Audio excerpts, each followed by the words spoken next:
တခါကစာရာဆိုတဲ့အမျိုးသမီးရှိပါတယ်။သူ့ရဲ့မူရင်းနာမည်ကစာရဲဖြစ်ပြီးမင်းသမီးလို့အတိတ်ပဲရပါတယ်။ဖျားသခင်ကသူ့ရဲ့နာမည်ကိုစာရာလို့ပြောင်းလဲပေးခဲ့ပြီးအတိတ်ပဲကတော့လူမျိုးများရဲ့မိခင်ပါ။အေဘရာဟမ်နဲ့ဇနီးတို့ကအိုရာမြို့ကနေခါနန်ပြည်စီကိုထွက်ခွာခဲ့ကြတယ်။ဖျားသခင်ဟာအာဗြဟံကိုသူ့မျိုးဆက်တွေဟာကောင်းကင်ကကျယ်ရီလို့များပြားမယ်လို့ကတိပေးခဲ့တယ်။ဒါပေမဲ့ဆာရာဟာကလေးမရနိုင်ဘဲနဲ့မြုံနေခဲ့တယ်။နှစ်တွေကြာလာတော့သူတို့နှစ်ယောက်စလုံးဟာသားသမီးရဖို့အတွက်ကအသက်အရွယ်ကြီးရင်လာခဲ့ကြပြီဒီလိုနဲ့နောက်ဆုံးသူ့ကြုံမဟာကရနဲ့တားရအောင်ကြံစီလိုက်ပါသေးတယ်ဟာကရဟာတားယောက်ျားလေးကိုလွယ်ထားတယ်ဆိုတာသိတော့ဆာရာကိုမထိမဲ့မြင်ပြုတ်ပါတော့တယ်သာဝရဘုရားကလည်းဟာကရကိုသင်တားယောက်ျားမွေးမယ်သူ့ကို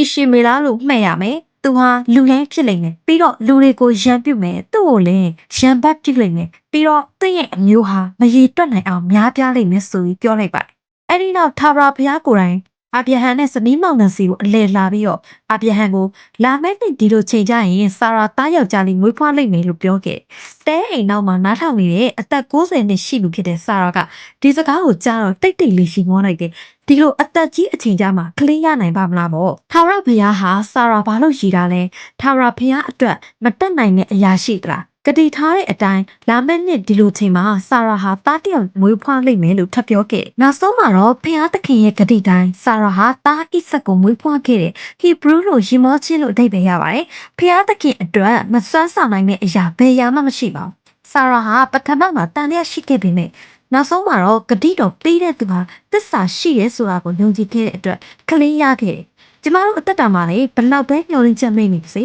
လူရဲ့အမြင်နဲ့မဖြစ်နိုင်တာတွေရှိနေပါစေဖျားသခင်ရဲ့ဂရုတော်ကိုယုံကြည်ကိုးစားခြင်းဟာအံ့ဩဖွယ်အောင်မြင်ခြင်းတွေကိုယူဆောင်လာနိုင်ပါတယ်